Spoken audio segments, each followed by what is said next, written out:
नाजरीन, डॉक्टर साहब के साहबजादे डेनमार्क तशरीफ़ लाए और मैरियट होटल में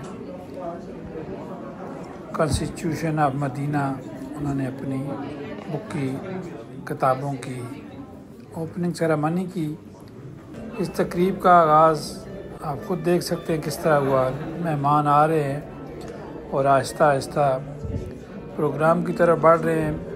प्रोग्राम थोड़ा लेट हो गया था क्योंकि नमाज का टाइम भी होता है, मगरिब की नमाज का टाइम था और जो सेक्रेटरी जनरल अल-अज़हर यूनिवर्सिटी के प्रोफेसर साहब थे उनको भी उन्होंने लेना था और उसके बाद इकट्ठा होकर वो इन्होंने आना था। जिस तरह कैसर नजीब ने भी बताया था कि मेहमान हमारे आएंगे और आप कैसर नजीब इस चीज़ों को देख रहे हैं, तो नाज़रीन आप देखें और इन्जॉय करें कि ये अपने प्रोग्राम को चेक कर रहे हैं। मुनज़्ज़म प्रोग्राम था, इनकी टीम जो है वो मज़बूत थी। छोटी मोटी बातें तो चलती रहती हैं, हो भी जाती है इतने बड़े प्रोग्राम में। तो मेहमान भी जो होते हैं वो भी जो दूसरे लोग आते हैं वो भी लेट आते हैं। इस वक्त उन्होंने टाइम दिया था तो सब टाइम पर आते तो टाइम पर शुरू हो जाता। चूँकि मेहमान भी टाइम पर नहीं आए, प्रोग्राम भी टाइम पर शुरू नहीं हुआ। वो ऐलान करते रहे कि हम थोड़ा सा लेट हो रहे हैं, 10 मिनट बाद प्रोग्राम शुरू करेंगे। मेहमानों का सिलसिला जो है अब शुरू हो चुका है। काफ़ी हद तक मेहमान आ चुके हैं। इस लाइव प्रोग्राम को सारे एंजॉय कर रहे हैं। मेहमानों की आमद जो है वो शुरू हो चुकी है। कुछ डेनिश मेहमान जो आपको नज़र आ रहे हैं, ये बड़े ही स्पेशल मेहमान हैं जो आपको अभी स्क्रीन पर नज़र आ रहे हैं। ये बड़े स्पेशल मेहमान हैं और इस पर अब मैं ज़्यादा बात नहीं करूँगा कि ये दूसरे मेहमान जो हमारे अपने पाकिस्तानी भाई दोस्त जो है आ रहे हैं, ये भी देख लें अब लेट है, कुछ इससे भी ज़्यादा लेट आए। तो ये प्रोग्राम शुरू करने वालों का तो कसूर हम नहीं कह सकते, लेकिन जब टाइम दिया है तो फिर टाइम पर आना चाहिए। मेहमानों के भी टाइम पर आना चाहिए। कैसर नजीब ने, उसकी टीम ने बड़ा अच्छा बंदोबस्त किया हुआ था। कसीर तादाद में लोग मौजूद थे। रिफ़्रेशमेंट का इंतज़ाम था। रिफ़्रेशमेंट जो है वो साथ साथ लोग लेते भी रहे, कॉफ़ी, चाय, फ्रूट और नट्स वगैरह लिए और उन्होंने खूब एंजॉय किया। बच्चे भी वहाँ मौजूद थे, बूढ़े भी वहाँ मौजूद थे, जवानों की अक्सरियत थी। और आप ख़ुद देख सकते हैं बुक लॉन्च या अपने सामने जो उनके जो बोर्ड लगे हुए हैं और जो इश्तहार लगे हुए हैं वो आप देख सकते हैं और आप ख़ुद पढ़ भी सकते हैं। और जो बड़ी बेचैनी से जो है वो चीफ़ गेस्ट का जो है इंतज़ार कर रहे हैं। स्टेज सेक्रेटरी इमरान अली बार बार आगे पीछे जाते हैं और उनकी साथी भी बार बार स्टेज पे आती हैं और बताती हैं कि थोड़े से लेट हो गए, आपको इंतज़ार करना होगा। तो बहुत सारी चीज़ें होती हैं। इसके अलावा एक मस्जिद में जनाजा भी था, उस वजह से भी लोग जो है वो थोड़े से लेट भी थे और आ भी नहीं सके। बहुत सारी चीज़ें होती हैं नाज़रीन, हम बातें तो बहुत करते हैं लेकिन जो अरेंज करने वाले होते हैं, बंदोबस्त करने वाले होते हैं, उन्होंने तो अपना पूरा बंदोबस्त किया होता है। लेकिन हमें भी चाहिए कि हम टाइम पर जाएं और टाइम पर जाना चाहिए। उन्होंने टाइम पर प्रोग्राम को ख़त्म किया और सब जो है मेहमानों को खुशी से मिलते भी रहे, बुक्स भी लेते रहे, सेल्फ़ी भी बनाते रहे, फ़ोटो भी बनाते रहे, मीडिया के साथ भी गपशप करते रहे। मीडिया भी अपनी ख़ासी तादाद में वहाँ मौजूद था और जो हमारे फोरम की नुमाइंदगी भरपूर थी और हमारे साथी भी आपको नज़र आए, हमारे कैमरे भी आपको नज़र आए और आपने ख़ुद भी देखा। अब जो है लगता है कि मेहमान जो है वो चीफ़ गेस्ट जो है वो रास्ते में हैं, बल्कि सीढ़ियों पर लगता है आ रहे हैं कि अब भाग दौड़ जो है वो शुरू हो गई है। जब भी मेहमान चीफ़ गेस्ट आते हैं तो इसी तरह की आपको देखना पड़ता है कि हलचल जो है वो, माइक वगैरह भी अपने सेट कर रहे हैं, कैमरे भी सब लोगों ने अपने अपने सेट कर लिए। तो अब इमरान अली जो स्टेज सेक्रेटरी हैं वो स्टेज पर अपनी साथी के साथ आ चुके हैं और थोड़े से तेज़ी में भी है और अपना काम भी करने जा रहे हैं। ज़ाहिर है जिस बंदों की ज़िम्मेदारी होती है उन्हें ज़िम्मेदारी से काम करना होता है, आवाज़ें चेक करनी होती हैं और उसके बाद स्क्रीन, 2 स्क्रीनें लगी हुई थी। बड़ा अच्छा इंतज़ाम था ये भी और आप टेक्स्ट भी पढ़ सकते थे। तो अब लगता है कि मेहमान आ चुके हैं। अब कैमरे जो है वो अपने तैयार है और कानों का जो माइक्रोफोन है उसको भी सेट किया जा रहा है, उसकी आवाज़ को भी सेट किया जा रहा है। तो नाज़रीन एंजॉय कीजिएगा। मेहमान जो है वो भी अंदर दाखिल हो चुके हैं। अब आप शोर शराबे में देख लें, सवाई भी वो खुद आपस में बना रहे हैं, गपशप भी कर रहे हैं, बड़ा अच्छा माहौल है। तो आप देखते हैं कि पहले तो लगता है कि प्रोफेसर साहब आएंगे और उसके बाद डॉक्टर मुहीउद्दीन तशरीफ़ लाएंगे, जो कि डॉक्टर ताहिर-उल-क़ादरी साहब के साहबजादे हैं, और वो उनको समझा रहे हैं कि आपने किस तरह काम करना है, किस तरह वेलकम करना है और किस तरह स्टेज की तरफ लाना है।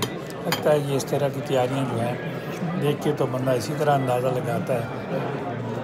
ये चीज़ें आपको नज़र भी आ रही हैं, और जो उनके साथ वॉइस को चेक करने वाले हैं, लीड करने वाले हैं, और स्टेज सेफ्टी जो है, लेकिन बैग आ रहे हैं, बड़े बड़े बैग आ रहे हैं। इसका मतलब है कि मेहमान जो है तशरीफ़ ला चुके हैं, और आप खुद जो है वो अपनी आंखों से देखिएगा कि मेहमानों को किस तरह रिसीव किया जाता है, किस तरह वेलकम किया जाता है। और जो प्रोफेसर हैं जो इजिप्ट से तशरीफ़ लाए थे अज़हर यूनिवर्सिटी के, वो लगता है कि बता रहे, किसी साथी ने बताया कि वो पहले तशरीफ़ लाएंगे और उसके साथ साथ जो हैं वो होंगे प्रोफेसर अदरीस साहब, जो कि मिनाजुल कुरान 20वीं आवाज़ में होते हैं। लगता है कि ये सफ़ीर जो है इजिप्ट के सफ़ीर आए हैं, और ये डॉक्टर साहब तशरीफ़ ला रहे हैं, अज़हर यूनिवर्सिटी के जो सेक्रेटरी जनरल हैं, और उनको प्रोफेसर अदरीस साहब जो हैं वो स्टेज की तरफ ले जा रहे हैं, और रास्ते में जो है वो मेहमानों से मिलवा भी रहे हैं, और हमारे साथी मीडिया के गपशप भी कर रहे हैं, और तस्वीर भी बन रही हैं, ग्रुप्स फ़ोटो भी बन रहे हैं। तो अब स्टेज की तरफ जो है वो बढ़ना शुरू हो गए हैं, और पहले उनको जो है मेहमानों से मिलवाया जाएगा और एक मखसूस जगह बैठाया जाएगा, और उसके बाद उनको स्टेज पर बुलाया जाएगा। और अब जो है वो डॉक्टर मुहीउद्दीन साहब जो है वो भी आ रहे हैं। हमारे साथी मलक साहब जो हैं वो आप देख लेंगे वो कवर कर रहे हैं, और साथ दोस्त जो हमसे फ़ोटो भी बनवाना चाहते हैं। तो जो हमारे उमैर साहब हैं, जो पिछली दफ़ा इलेक्शन लड़े थे पार्लियामेंट का, वो भी हमें नज़र आ रहे हैं। इसी तरह दूसरे लोग भी जो हैं वो प्रोफेसर साहब हैं, इंग्लिश प्रोफेसर हैं, यूनिवर्सिटी में पढ़ाते हैं, वो भी आपको नज़र आ रहे हैं। और मेहमान आहिस्ता आहिस्ता फ़ोटो भी बना रहे हैं, बिल्कुल सामने और मेहमानों से बिल्कुल कर रहे हैं, और आप भी देख रहे हैं। समय नाज़रीन इंजॉय कीजिएगा, और आप देखें साथ साथ काफ़ी भी हैं, और कुछ काफ़ी साथी जो हैं वो ऑफ़र भी कर रहे हैं, लाकर भी दे रहे हैं। और जितने भी मिनाजुल कुरान की पूरी टीम थी, नजीब कैसर जो कि सदर हैं, उन्हीं की टीम बनती है। उनकी टीम जो है बड़े मुनज़्ज़म तरीके से काम कर रही थी, और ख़ासकर जो नौजवान हैं वो बहुत जो हैं वो एक्टिव थे, ख़वातीन भी एक्टिव थी। को कि इतनी ज़्यादा मैं इस दफ़ा मिनाजुल कुरान के प्रोग्राम में हमेशा बहुत ज़्यादा ख़वातीन होती हैं, लेकिन इस दफ़ा इतनी ज़्यादा जो है वो ख़वातीन नज़र नहीं आई थी, लेकिन अपने काम पे लगी हुई थी। बच्चियाँ थीं, वो भी अपना काम कर रही थी, और जो है स्टॉल पर जो है वो किताबें भी जो है वो लोग ले रहे थे। तो नाज़रीन अब आपको नज़र आ रहे हैं ये लैंड जो आपको सामने नज़र आ रहे हैं। इस पर तो अभी मैं बात नहीं करूँगा।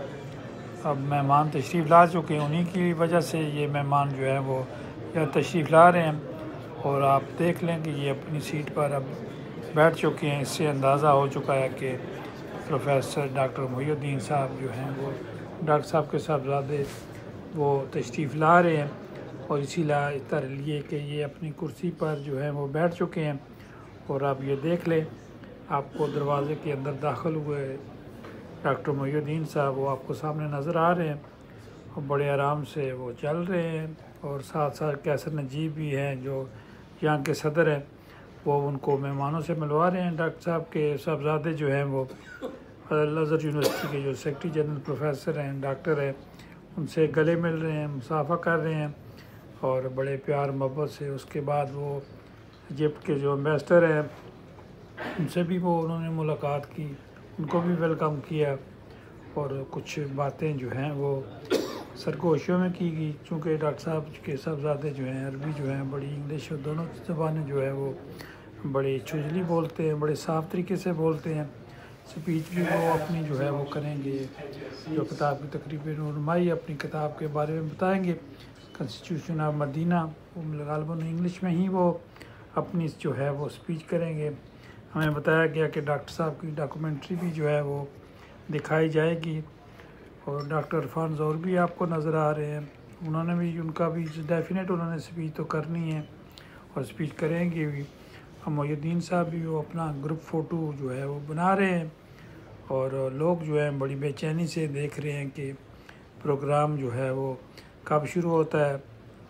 कैसर नजीब जो हैं वो मोहिउद्दीन साहब को अपने साथ लेकर जा रहे हैं और रास्ते में लोगों को मिलवा भी रहे हैं, रास्ता भी बता रहे हैं और बता भी रहे हैं कि आप इस तरफ से तशरीफ़ लेकर जाएं, और जो है वो ये सीट है आपकी।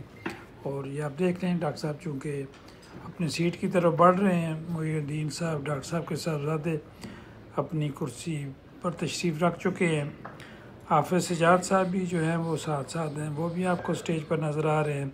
इमरान अली जो स्टेज सेक्रेटरी है वो भी उनसे कुछ हदायत ले रहे हैं और उनको बता रहे हैं कि किस तरह करना है। और अब जो है वो प्रोग्राम जो है वो शुरू जो है हो चुका है। आइए। Bismillahirrahmanirrahim. In the name of Allah, the most merciful and the most compassionate. Ladies and gentlemen, distinguished guests, Assalamu alaikum, good evening and peace be upon you. My name is Ali Imran, and it's my honor to co-host this event alongside Sister Tabassum Nadeem. On behalf of Minhajul Quran International Denmark, we warmly welcome you to the inauguration of the Constitution of Medina. Authored by Dr. Hassan Tahir-ul-Qadris, Chairman of the Supreme Council of Minhajul Quran International. It's a privilege to host this significant event at the Marriott Copenhagen. The Constitution of Medina exemplifies justice and community building with principles still relevant today. Dr. Hassan al-Qadri's work seeds new light on these enduring values, promoting coexistence and compassion. We come together today to listen, to learn, and to reflect. On behalf of Minhajul Quran International Denmark, thank you for joining us.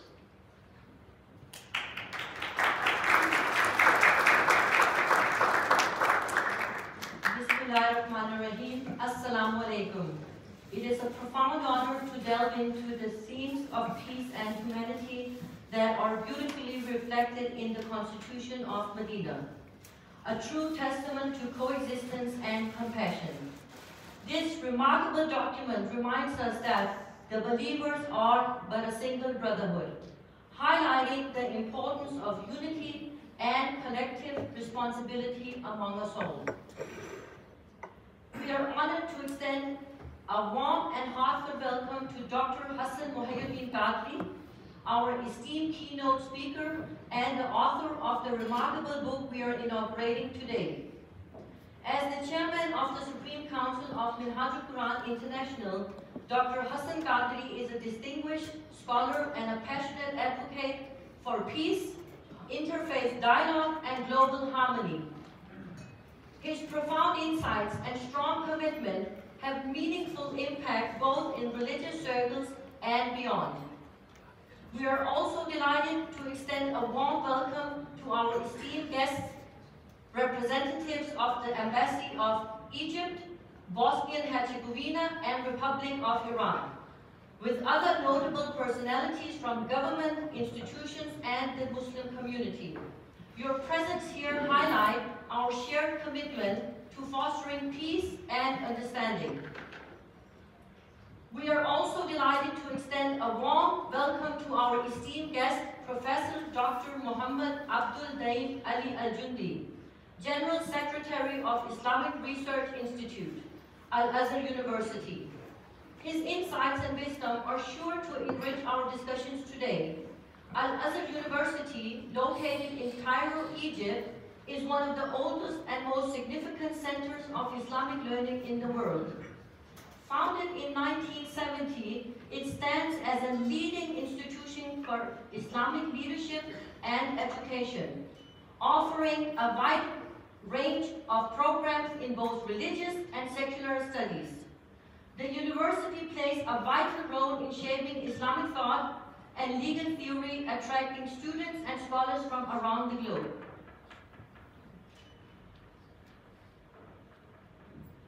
To now set the spiritual tone for our gathering, we are honored to invite Imam Nadeem Efter to recite from the Holy Quran. In keeping with our themes of peace, justice, and community, he will be reciting Surah Fazilat. Translation will be available on the screens. Please join me in welcoming Imam Nadeem Efter.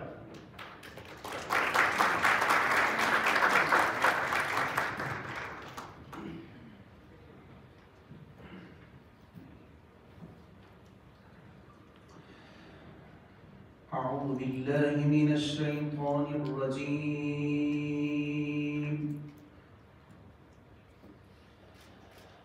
بسم الله الرحمن الرحيم.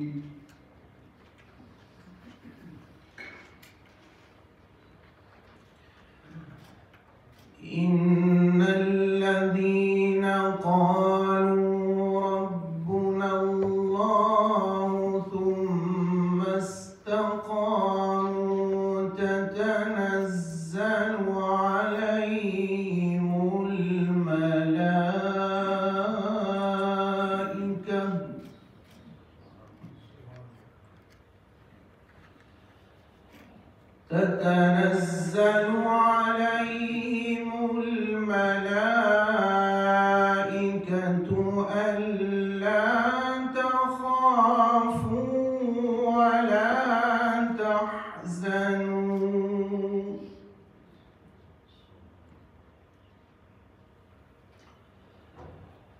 ألا تخافوا ولا تحزنوا وأبشروا بالجنة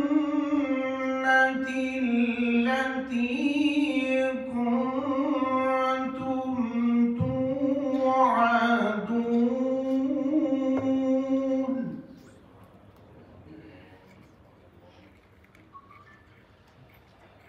نحن أولياؤكم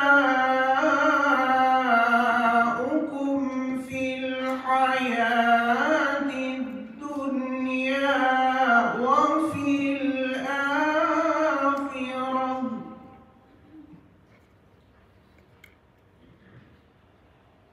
ولكم فيها ما تشتهي أنفسكم ولكم فيها ما تدعون.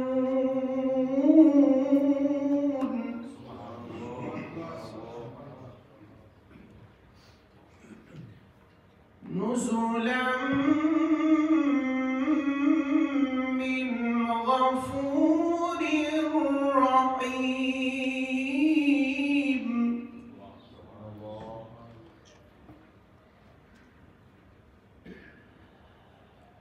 ومن أحسن قولا ممن دعا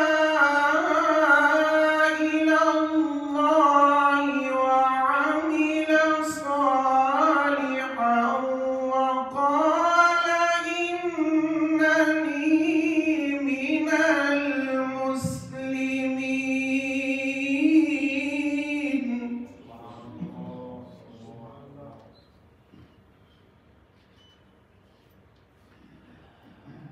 ومن أحسن قولا ممن دعا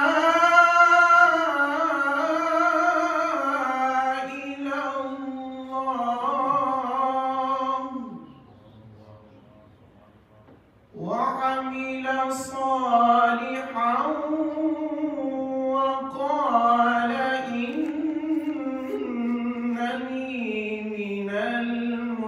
المسلمين ولا تستوي الحسنة ولا السيئة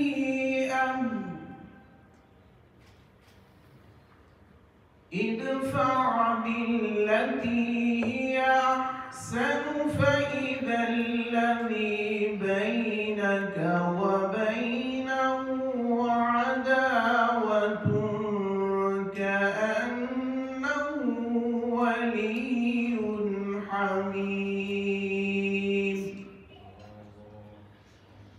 وما يلقاها إلا الذين صبروا. Thank you to Imam Nadeem Efter for reciting the Quran. These verses emphasizes the importance of good deeds, patience, and repelling evil with good, transforming hostility into friendship. To now officially commence our event, it's my privilege to invite Mr. Kasser Najib, President of Tahir-ul-Qadris, Denmark, to the stage. Mr. Kasser Najib will deliver the welcome address, providing valuable insights into the significance of today's gathering. Please join me in welcoming Mr. Kasser Najib.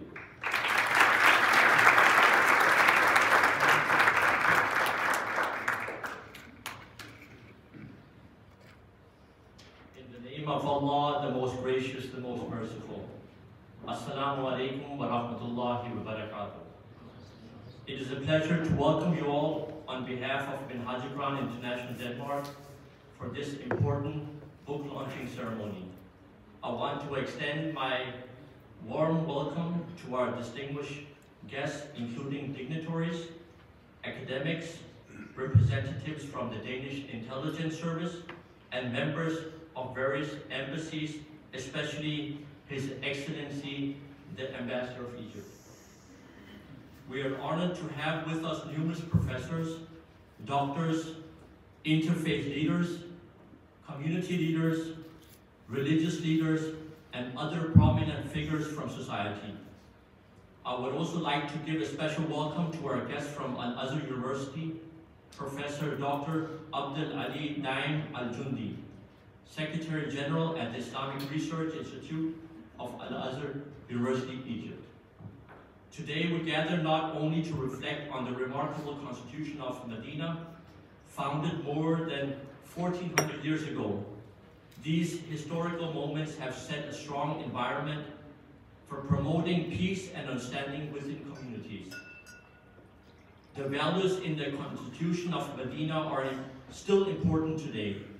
They remind us how to create harmony and understanding in our world, and it emphasizes justice, protecting the rights of everyone, and shapes the principle of working together as a community, principles that are essential for a peaceful society.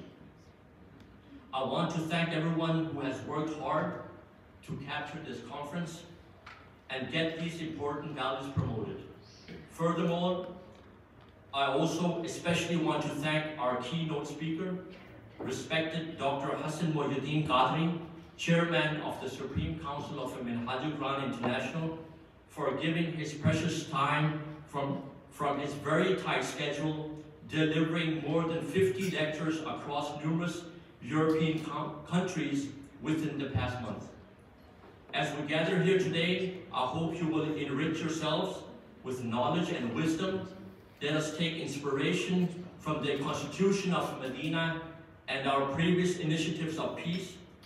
Together we can build a future filled with compassion and understanding. Thank you for being here today, and may you all have a lovely evening. Wa alaikum assalam.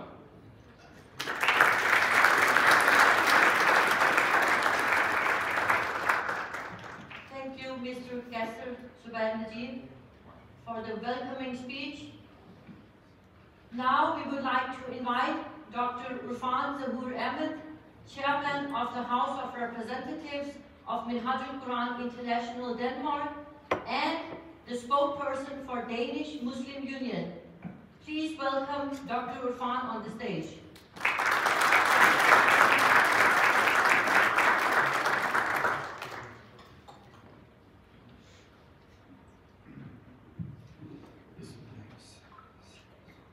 Your Excellencies, esteemed ambassadors, scholars, interfaith leaders, and distinguished guests. It is an immense honor to be amongst you all to this significant event, the launch of the Constitution of Medina and the concept of the welfare state by Dr. Hassan Mohiuddin-Qadri. Tonight, we are not simply gathered to celebrate the unveiling of a book. We are here to discuss ideas that have the potential to create profound, lasting change, ideas rooted in justice, inclusivity, and compassion. This book draws upon the profound principles of the historic Constitution of Medina, the first written social contract in history, where people of diverse faiths and backgrounds came together to coexist peacefully, under the banner of mutual coexistence and shared responsibility. As we reflect on these values, I must also speak about the visionary leadership of Sheikhul Islam, Dr. Muhammad Tahir-ul-Qadris, the founder of Minhaj al-Quran International. His tireless efforts to promote peace, counter extremism, and foster interfaith dialogue have inspired millions across the globe. From his groundbreaking fatwa on terrorism, which condemns violence in all its forms, to his global outreach programs for harmony and justice, Sheikhul Islam remains a beacon of hope in turbulent times. Now, before we proceed, allow me to briefly address an issue that weighs heavily on my heart, a topic I believe is deeply relevant to everyone here. The role of the media in shaping narratives about our communities, our faiths, and our collective future. As many of you are aware, today marks the 10th anniversary of a terror attack here in Denmark. Such a somber anniversary reminds us of the devastating consequences of hatred and division. It also reminds us of the responsibility we all carry to combat ignorance and build bridges between communities.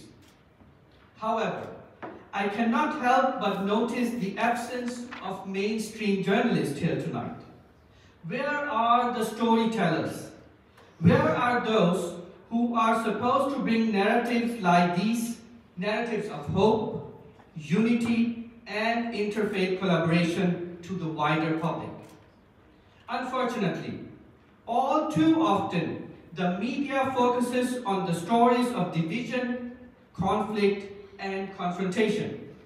It thrives on sensationalism, and in doing so, it frequently neglects the quieter but still more powerful stories of dialogue and understanding, stories like the one unfolding in this room tonight.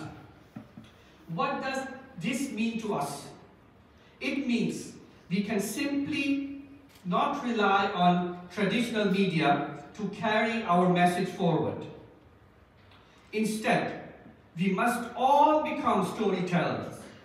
Every single one of you in this room, diplomats, scholars, religious leaders, and community members, has the power to amplify the values we stand for here tonight.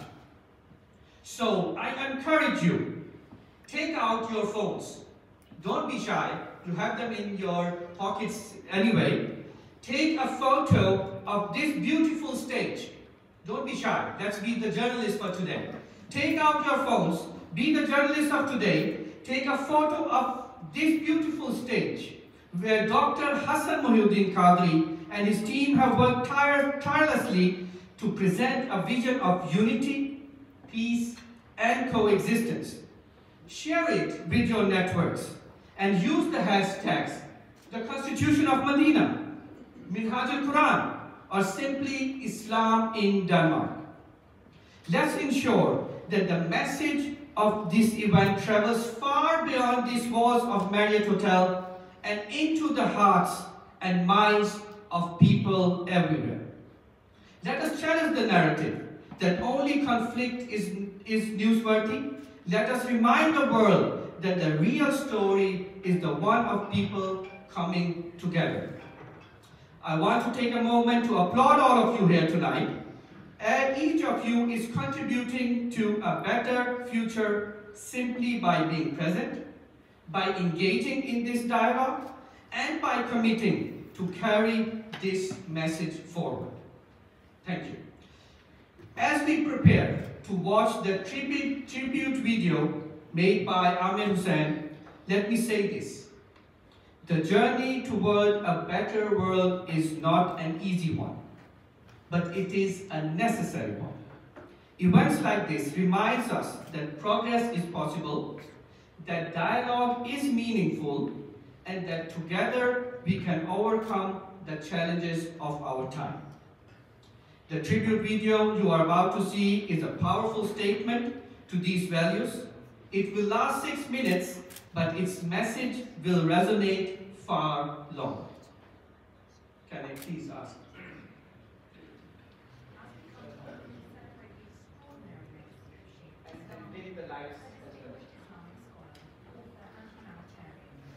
We honour his lifelong dedication to education, tolerance and understanding among diverse communities. Born on February 19, 1950, as we come together to celebrate the extraordinary legacy of Sheikhul Islam, a distinguished Islamic scholar, author and humanitarian, we honour his lifelong dedication to education, tolerance and understanding among diverse communities. Born on February 19, 1951, in Pakistan, Dr. Qadri has made significant contributions to global peace and social reform. As the founder of Minhaj al-Quran International, established in 1981, Dr. Qadri has initiated numerous conferences to foster coexistence and harmony. This organisation, present in more than 100 countries, focuses on education, social reform, and the promotion of peace, making a lasting impact worldwide. Dr. Qadri is renowned for his extensive writings, having authored over 1,000 books on various subjects, including theology, philosophy, and social issues. His work has earned him recognition as a prominent figure in the global peace movement, inspiring countless individuals to advocate for harmony and coexistence.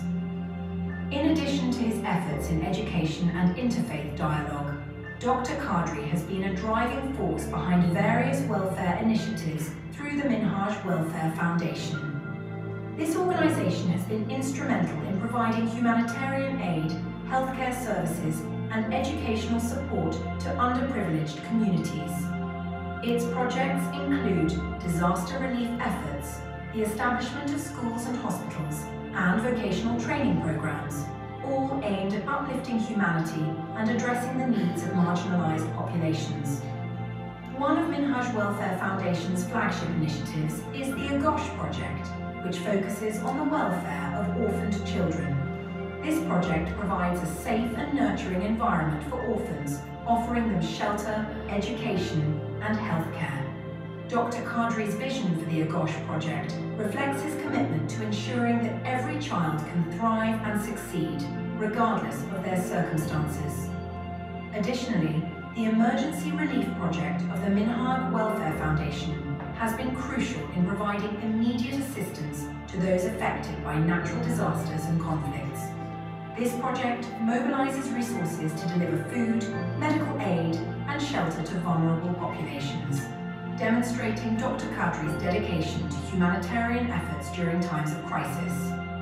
Dr. Qadri has participated in the prestigious Davos World Economic Forum, where he has addressed global leaders on the importance of interfaith dialogue and cooperation in achieving sustainable peace.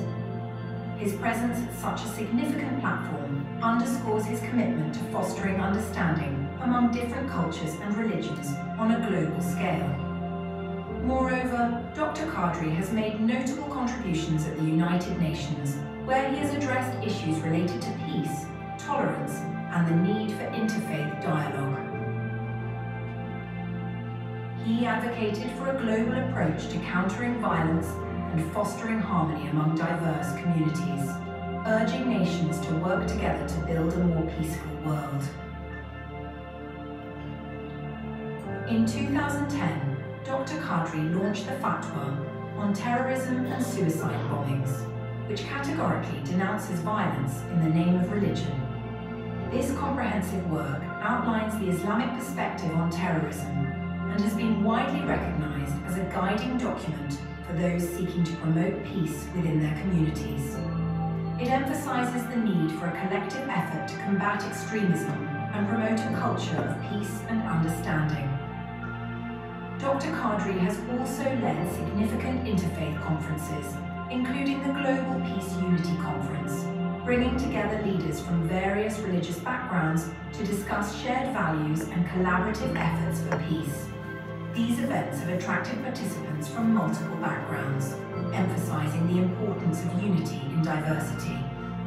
Dr. Qadri's recent activities in the UK and Europe have further highlighted his commitment to promoting peace and integration. He has been actively involved in organising interfaith conferences aimed at fostering dialogue and understanding among different religious communities. His development of a comprehensive peace curriculum is designed to educate youth about the principles of peace, tolerance, and respect for all religions, countering extremism and promoting a culture of dialogue. Beyond grassroots efforts, Dr. Qadri has also engaged at the highest levels of global diplomacy. His presence at international platforms such as the World Economic Forum and various United Nations events has allowed him to address critical issues related to peace, tolerance, and interfaith dialogue, advocating for collective action against extremism.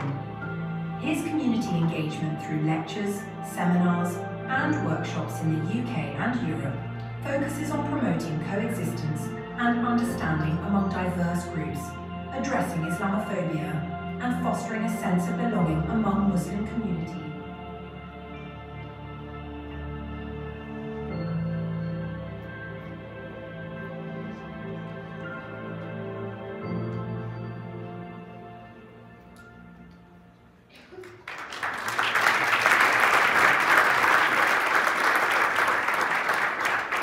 Thank you for watching this tribute video, which serves as a reminder of the tireless efforts being made across the globe to promote peace and understanding. Now, I would like to invite everyone to join me in observing 1 minute of silence. This moment is dedicated to honoring the countless lives lost to terrorism in every corner of the world, regardless of nationality, faith, or background. Please join me now in 1 minute of silence.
Thank you very much.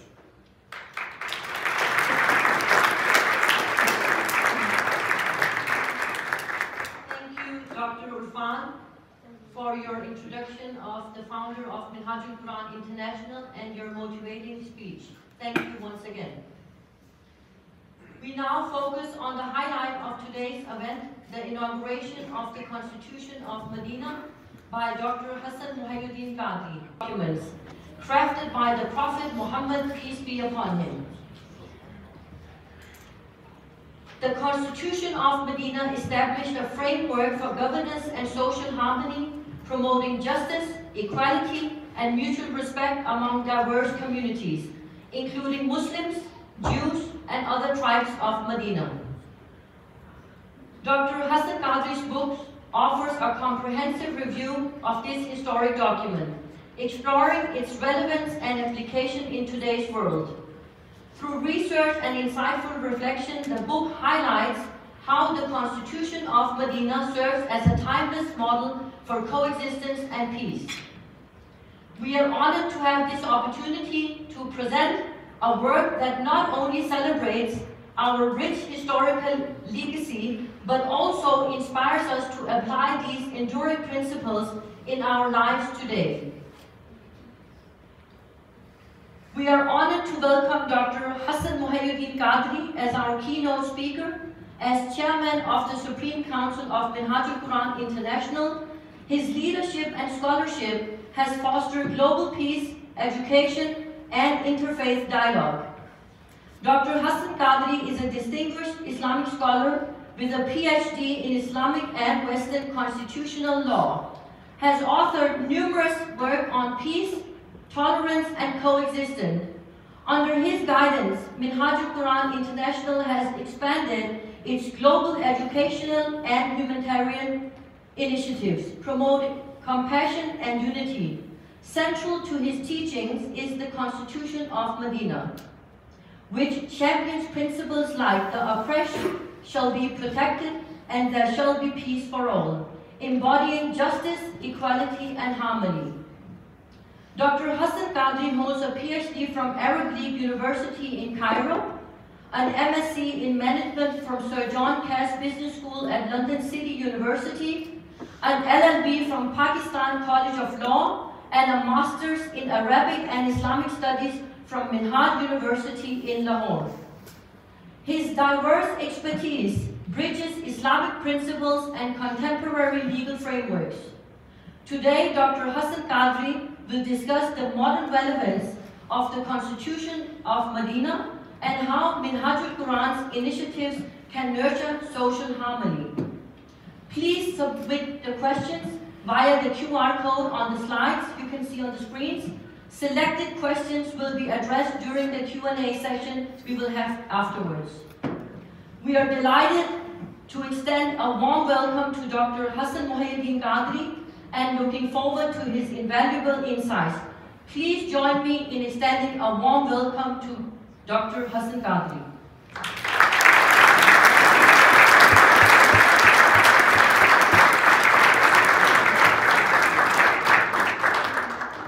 Assalamu alaikum warahmatullahi wabarakatuh.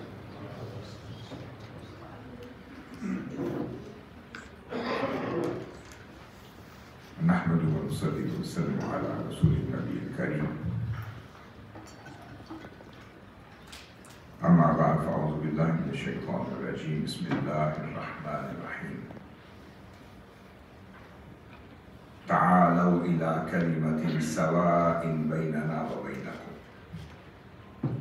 صدق الله مولانا العظيم.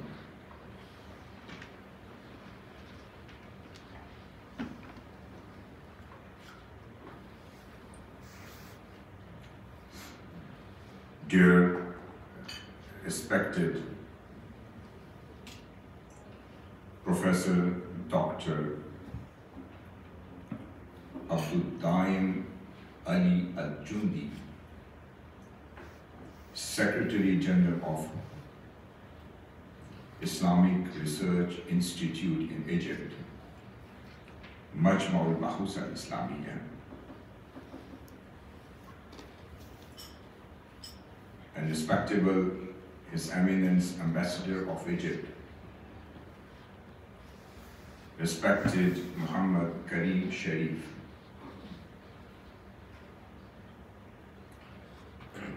dear respected professors, academics, professionals,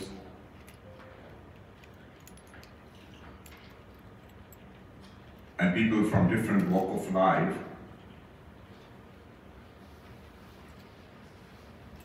dear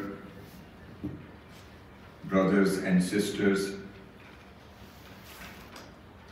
and all the participants of today's beautiful, auspicious gathering, which is by grace of Allah subhanahu wa ta'ala being organized under the banner of Tahir-ul-Qadris International Denmark chapter.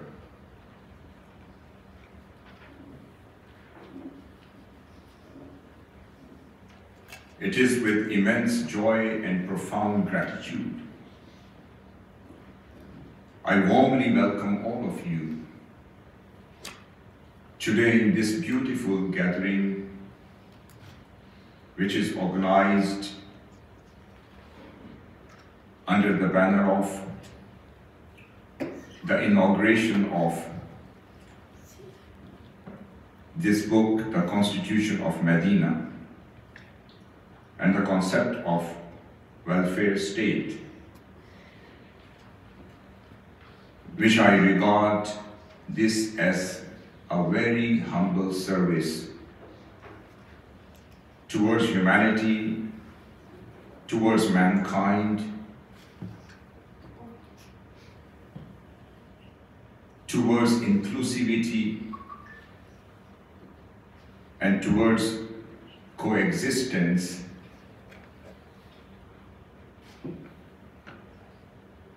as established by Prophet of Islam, Prophet Muhammad sallallahu alaihi wasallam, as a model of pluralistic society, as a model of multi-ethnic society, as a model of egalitarian society, as a beautiful model of inclusivity and mutual coexistence, implemented, propagated, presented after his immigration to Medina.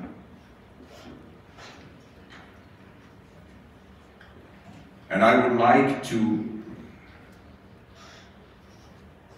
take you back to around 1450 years ago. Just imagine for a while a society of Yathrib, which is full of ignorance and illiteracy, a place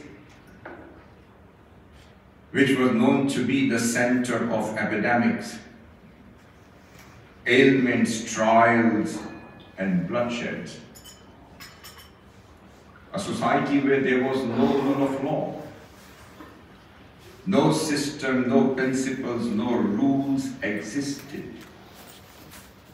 A society where there was neither humanity nor love, affection, peace, and nor tranquility.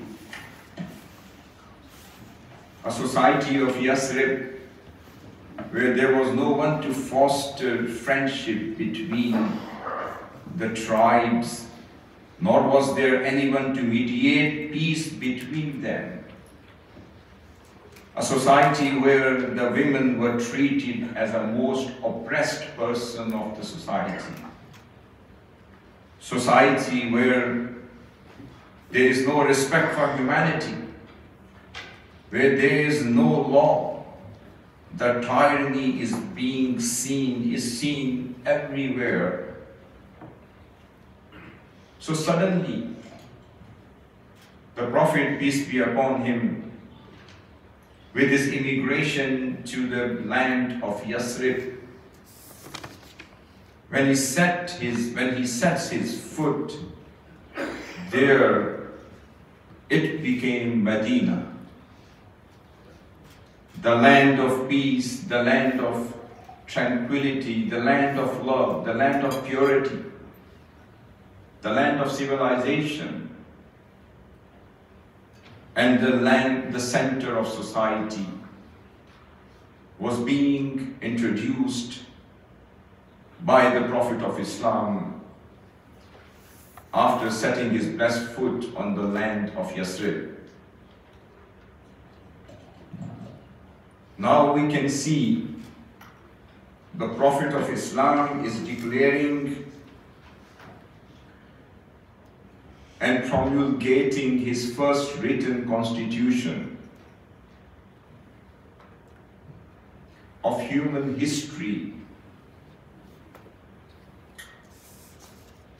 known as the shortest constitution in the history of the constitutions of the world. And the participants were the Meccan immigrants, and the participants were the Medinan helpers, their allies, and who were working in political, social alliance with Jews and with other non-Muslim tribes residing in the vicinity of Medina. My dear audience, when I talk about the Constitution of Medina, it is evident from the first and the second volume of this book, which is displayed in front of you. It is talking about the Pact of Medina, the Treaty and Covenant of Medina, between the Muslims, between the Quraysh, between the immigrants, between the settlers, and between all the non-Muslim communities living in the vicinity of Medina. And we consider this the shortest constitution of the world. When I said this, I definitely established a comparative study between this Constitution of Medina, comprising of 63 articles, with American, British, and European constitutions of the world. Then I would like to present a short brief of this comparative study which I did. When we look at the Constitution of the United States of America, it comprises of 27 articles and 7,000 words only. When we look at the Constitution of Australia, it comprises of 9 clauses, 8 chapters, 128 sections, 21,035 words. When we look at the Constitution of Norway, it comprises of 121 articles, 7,388 words. Correct me if I'm wrong, when we talk about the Constitution of Denmark, it comprises of 89 articles. But when we look at the Constitution of Medina, so we find out that this is comprising of 63 articles and 750 words only.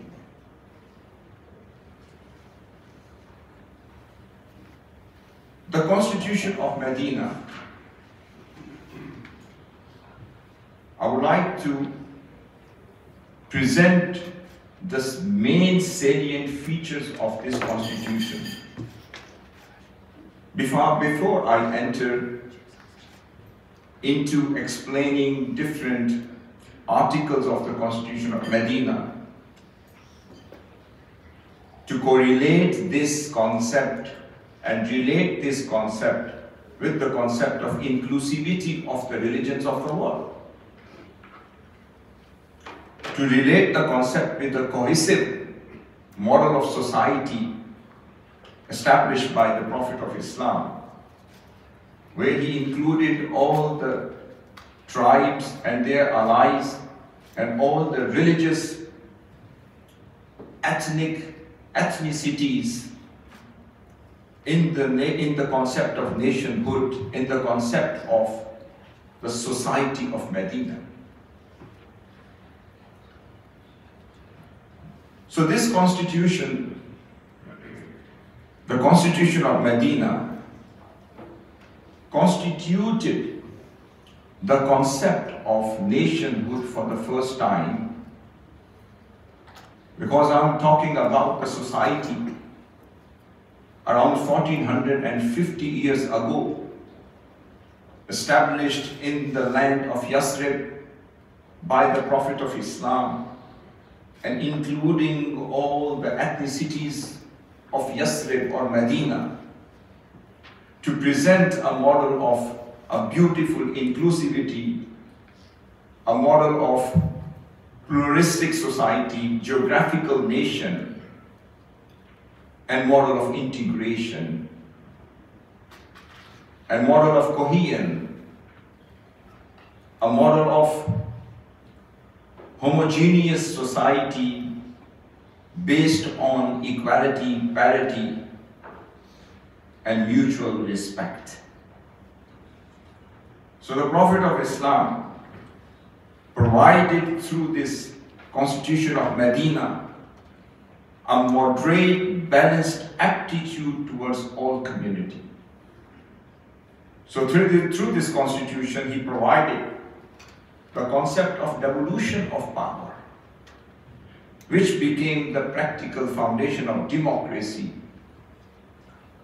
This constitution offered a geographical and territorial nation that include Muslims, non-Muslims equally, and encompass all faiths, cultures, and religions. Through this Constitution of Medina, the Prophet of Islam restored the concept of peaceful coexistence for the Medinan society. The Prophet of Islam gave the concept of constitutional protection of religious freedom. Then he gave the concept of minorities, religious, social, and cultural rights. He promoted an atmosphere of mutual consultation, debate, and dialogue. Then the Prophet of Islam implemented the concept of pluralistic society and presented the model of egalitarian and hybrid society. And he rejected isolation, annihilation in all forms, and opted the model of integration for the Medinan society. Dear audience, before I start quoting few of the very relevant articles of the Constitution of Medina, there was a question, it was always in my mind while I was working on the document of the Misaqul Medina and the Pact of Medina.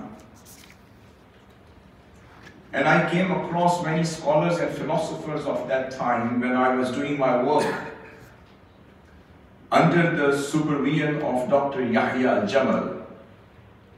And he was known to be the father of the constitution in Arab world. Somebody asked me that how do you claim that this is the real constitution? Do you have anything to say about the constitutionality of the Constitution of Medina? So I had different questions in my mind. I would like to answer those questions logically first. Just imagine for a while that Holy Prophet, peace be upon him, as a head of state of Medina, he sent out 720 official letters as a head of state to the neighboring countries, to the rulers of neighboring kingdoms. He sent his official letter to the Roman leader, to the Persian leader, and to the rulers of different kingdoms. And he also sent his letter to Negus, the Najashi, Kaisar and Kisra, and all other leaders resided within the vicinity of the Arabic Peninsula. But my observation says that none of them objected that the Holy Prophet ﷺ is not a constitutional leader. I haven't come across any statement from any of the previously ruling leaders asking the ambassador of the Prophet of Islam that, okay, we will discuss this matter later on, but first of all, establish the constitutionality of the state of Medina and establish that the state is a constitutional state. But I never found even a single objection from any of the established rulers within the vicinity of the Arabic Peninsula, or in Roman land, in Persian land, in the land of Negus, and nobody objected. Then the second point was that even one of the 63 clauses of the Constitution of Medina, because I articulated this draft into 63 articles. And then, by grace of Allah subhanahu wa ta'ala, then I derived 75 constitutional principles out of those 63 articles of the Constitution of Medina. Then by grace of Allah subhanahu wa ta'ala, then I compared those constitutional principles with the American Constitution, British constitutions, and the constitutional principles of European constitutions and rest of the world. But I never came across that somebody from the Meccan enemies, from the non-believers, from the rulers of Quraysh, would not there be anyone from the Meccan disbelievers and chiefs and rulers of Mecca, and who objected that, oh Muhammad, this clause is not your real or actual clause. This is a replica or copy of previously established rules and laws in the Roman system, in the Greek civilization, in the Roman civilization, in the Hammurabi Code, or in Sumerian civilization. But I never came across to any objection made by any of the non-believers on any of the clauses of the Constitution. Then the third point was that I mentioned 63 articles of the Constitution of Medina, and somebody made another question to me, and I was addressing the Parliament of Kuwait and having a discussion with the parliamentarians over there and the president of the Constitutional Court of Kuwait and Bahrain. They said to me that we have been told that this is only the work of historians and it has nothing to do with the work of prophetic traditions or hadith. How can you claim that this is authentic work being established, presented as a first written constitution of the world? I said, you talk about the historical work. I present 20 verses of Holy Quran and 75 blessed hadiths and prophetic traditions from the hadiths of Rasulullah sallallahu alaihi wasallam. And they all affirm the validity of the Constitution of Medina. And then I derived different quotations from the history, from the Seerah, books of Seerah and history. And I showed the affirmation and validity of the Constitution of Medina from 20 verses of Holy Quran and 75 authentic hadiths of Rasul. Then somebody said to me that, are you the first person claiming that this is the shortest constitution of the world? Or this is the written constitution of the world? I said, no. They said, you have written a book and you are not claiming that you are the only one or you are the first person making a claim that this is the written constitution given by the Prophet of Islam. Then I said, no. I followed the analysis of the renowned Western scholars who spent their 40 years of their life living in the vicinity of Yathrib and Medina and learning the colloquial language in order to understand this draft of Medina, this pact of Medina.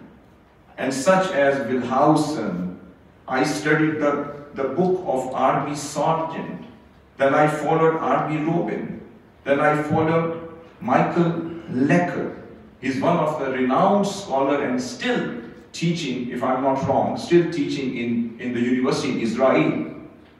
And then Montgomery Watt, then Winsing, and all those Orientalists and Western philosophers, they all have been claiming it to be the first constitution in the history of the world. Then I started elaborating the articles of the Constitution of Medina. When we read the first and second article of the Constitution of Medina, it states, هذا كتاب من محمد النبي رسول الله بين المؤمنين والمسلمين من قريش وأهل يثرب ومن تبعهم ولاحق بهم وجاهد معهم إنهم أمة واحدة من دون الناس. So these are the three articles of the Constitution of Medina. The first and the second article of the Constitution of Medina states that this document, هذا كتاب, it shows this is a written constitution. This document from Muhammad, peace be upon him, it is promulgated by Muhammad sallallahu alaihi wasallam, governs the relationship between the believers and the Muslims of Quraysh and Yathrib, and those who followed them, joined them, assisted them. Then finally, Holy Prophet sallallahu alaihi wasallam, this article emphasized on the rights and responsibilities of all the members of the Medinan society, regardless to their faith, race, creed, and tribal background. Then the article 3rd of the Constitution of Medina, as stated, إِنَّهُمْ أُمَّةٌ وَاحِدَةٌ مِنْ دُونِ النَّاسِ, that this article clarifies the model of integration provided by the Prophet of Islam. And this article also clarifies the ideology of the state of Medina. The ideology is the unity of Ummah. Ideology is the unity of all the people residing within the vicinity of the state of Medina, including non-Muslim tribes, along with the Muslim tribes, and declaring them, well, the Prophet ﷺ declared them one community, one nation, and one nationhood.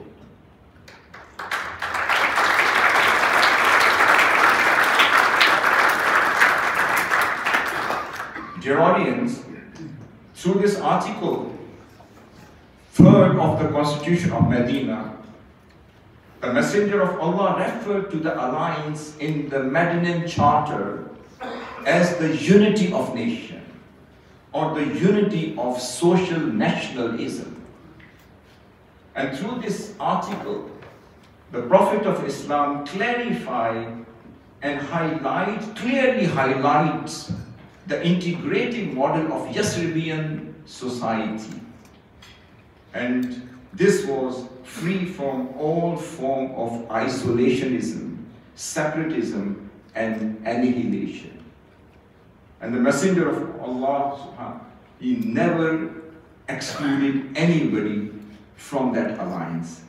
He rather included everybody in the society of Medina. And that was why he declared it to be a ummah. He said they are going to be one nation, they are going to be one community, and they are going to be one nationality. Then when we go to Article 29 of the Constitution of Medina, Prophet of Islam, he made a pronouncement of the integration. This this Article 29 of the Constitution of Medina deals with the model of integration provided by the Prophet of Islam for the Medinan society.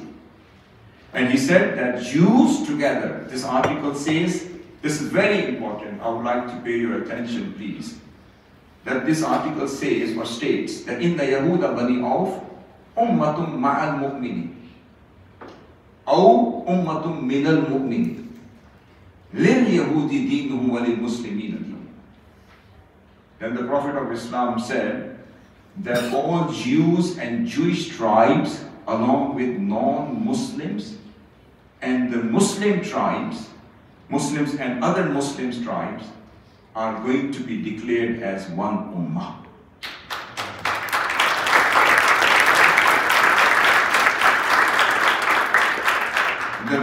The last bit of this article says and clarifies that so for Jews and Jewish tribes is their religion. This is the freedom of religion. And for the Muslims is their religion, so nobody has a right to interfere with each other's religion or deen. By the audience, this is a noteworthy point that Holy Prophet, peace be upon him, declared that both groups will follow their respective religion freely. And however, another beautiful point I want to make here is there's nothing that keeps them from becoming a single community. And at the same time, Holy Prophet ﷺ said, so Jews of Medina or other non-Muslims living within the society of Medina, they will be declared as the community of the believers and community with the believers. I haven't seen any openness anywhere else declaring all the communities and non-Muslim communities within the society of Medina as community of the believers and community with the believers. This is according to the statement of Abu Qasim al-Zanjawi and Qasim bin Salam. Then Holy Prophet ﷺ said, so by becoming ummah, this way would not adversely affect the individual identity of neither Muslims and nor non-Muslims. Whether he is Jewish, he is non-Muslim or a Muslim, his identity would be taken care of by the Constitution of Medina. Then the Prophet of Islam, then he made his emphasis on the equality and coexistence, and which is enshrined in the Medinan Charter. And the Prophet of Islam mentioned in the Article 20 of the Constitution of Medina. This is very important, and he said the Jews and other minorities who align with us are guaranteed support and equal treatment, and they will never be wronged, nor will anyone be supported against them. And then in the Article 618 of the Constitution of Medina, the Prophet said that the security and protection of Allah, as outlined in the Constitution of Medina, empower everyone, regardless to his faith, race, creed, and background, even he is the weakest among them. Then he said, if a single slave, he said, Inna zimmat Allahi wahidatun, yujiru alayhim adna. The Prophet of Islam said in the Article 18 of the Constitution of Medina if a woman or a slave from the state of Medina offer asylum to anybody or grant asylum to anybody, his or her asylum would be considered as the asylum of the Constitution of Medina, asylum of the state of Medina. My dear audience, then coming to the Article 16, it is another important article of the Constitution of Medina. Then the Holy Prophet ﷺ, he declared, he's talking about the collective action against corruption. He's talking about collective action against corruption, extortion, injustice, and tyranny. And this article states, وَإِنَّ الْمُؤْمِنِينَ الْمُتَّقِينَ عَلَى مَنْ بَغَى مِنْهُمْ أَوْ ابْتَغَى دَسِيعَةَ ظُلْمٍ أَوْ إِثْمٍ أَوْ عُدْوَانٍ أَوْ فَسَادٍ بين المؤمنين وإن أيديهم عليه جميعا ولو كان ولد أحدهم. This is such a beautiful article, and I always like this, I always like to mention this. Holy Prophet ﷺ said, the God-fearing believers shall be united against a person. Who is that person? Who commits an act of transgression. Who is that person who violates the law? Who is that person who perpetrates sins, who wrongs or injustice or wreaks corruption, turbulation, violence amongst the peaceful believers? Then the Prophet of Islam said in this article, they shall join their hands against him or her, even he is the son of the head of the tribe of Medina. The law would be equal to them. They will be equally treated by the rule of law, by the law of the state of Medina. My dear audience, then the Prophet of Islam, he declared the model of welfare state for the Medinan society. And I always like this beautiful incident I mentioned in my book, and I would like to quote here. Then once the Prophet of Islam was sitting in the headquarters of the Constitution of Medina as a head of state. And this hadith has been narrated by Jabir bin Abdullah, has been related by Imam Alusi and Imam Suyuti.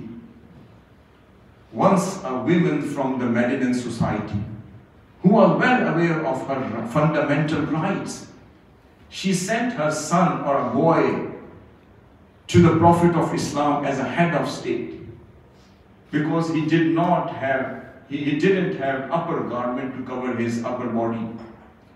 She said to him, "Oh boy, go to the Prophet of Islam. He's responsible of your well-being. He's responsible of your welfare. Go and ask the Prophet of Islam to provide you with the shirt or upper garment." Then he came to the Prophet of Islam. He said, "Oh Muhammad, Ya Rasulullah, I don't have one shirt to cover my upper body. Please give me one shirt." The Prophet of Islam said, "Oh my son." He never asked him about his ethnicity. He never asked him about his religion. He never asked him about his tribal background. He said to him, "Oh my son, I don't have any spare shirt at the moment, but let me make arrangement and I'll let you know and give you one. And please wait for me at home." He went back to his mother and he gave this answer to the mother. But the mother was well aware of her fundamental rights, and she sent him back to the Prophet of Islam. She said, "Go and tell, O Prophet, if the state doesn't have one spare shirt, at least you have one upper garment you are covering your body with. This would be sufficient for me, so provide your shirt to me." Then the Prophet of Islam, he rushed back to his holy chamber, to his holy house. He took his shirt off and gave his shirt to that boy and told him, "Go and tell your mother that Prophet of Islam has given his own shirt to her." And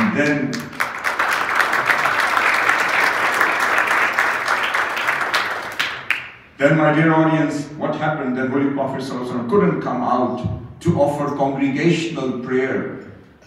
And then the call for prayer happened. Then the second time when it happened, And the companions didn't see the Prophet of Islam coming out to offer a prayer in the prophetic mosque. They were surprised, and that was up to their shock. That then they inquired and found out that Prophet of Islam said, I only had one shirt. I didn't have any spare shirt. When this son asked me for the shirt, I took my shirt off and handed over to him. So I cannot come out without having a shirt on. Let me arrange one, then I will come out to offer a prayer in the mosque. My dear audience, then another question came into my mind, and somebody asked me that you're talking about the principles established by the Prophet of Islam, whether these principles are practically implemented by the Prophet of Islam. I said yes. They said how they were implemented. I said those principles were implemented in the 10 years of the prophetic era, in the Medinan era, as a head of state, and a head of state of Medina. Then Holy Prophet ﷺ, he established educational system. Then the Prophet of Islam, as a head of state, established a complete judicial system. Then he made the appointment of judges. He used to appoint governors. He used to appoint chief ministers. He used to appoint the rulers. He used to appoint different ambassadors. And then he used to write different code of conduct and ethical code for all the rulers, for all the officials of the state of Medina. Just for the sake of example, I would like to quote here that the Prophet of Islam, he appointed Ata bin Usaid as a governor of Makkah. And then he appointed Amir bin Hamdan as a governor of Hamdan. Then he appointed the Amr bin Sa'ad bin al-As, the governor of Khaybar, Tabuk and Fadak. Then he also appointed Abu Musa al-Ashri, the governor of Ma'arib. Then he appointed Zayd bin Labid, the governor of Hadramaut, and Abu Zayd al-Ansari, the governor of Oman. Then he appointed Munsir bin Sawa, the governor of Bahrain. Then the Holy Prophet ﷺ, he had a criteria for the appointment. I have mentioned every single thing in my book. The system, the education system, the judicial system, the governance system, the political system, the defense system, the policy for interior ministry, the policy for exterior ministry, the policies for the governors, for the ambassadors. He used to appoint women as ambassadors. He used to appoint women as the Inspector General of Education, Inspector General of the Health Care Center, and the Inspector General of the Accountability. She was the women at the time of Rasulullah. I want to quote here, my dear audience, it's a beautiful analysis I made, that in the Western world, women was not even considered a legal person until the early 20th century. And then, when we study the United Nations Constitution, the Britain, after immense struggle, in 1918, the Representation of People Act sanctioned women over the age of 30 years to vote. And then I would like to quote here that the women attained in the Western Constitution, the women attained right to vote in Australia in 1921. In New Zealand, she attained the right to vote in 1893. Then in Finland, she attained the right to vote in 1906. Then in Norway, she attained the right to vote in 1907. Then in Denmark, the women attained the right to vote in 1915. Then in Germany, she attained the right in 1918, Australia 1919, Canada 1919, Netherlands 1919, Switzerland 1971, and then Poland 1918, Brazil 1937, and the woman was the member of parliament in the state of Medina, in the parliament of Medina around 1450 years ago.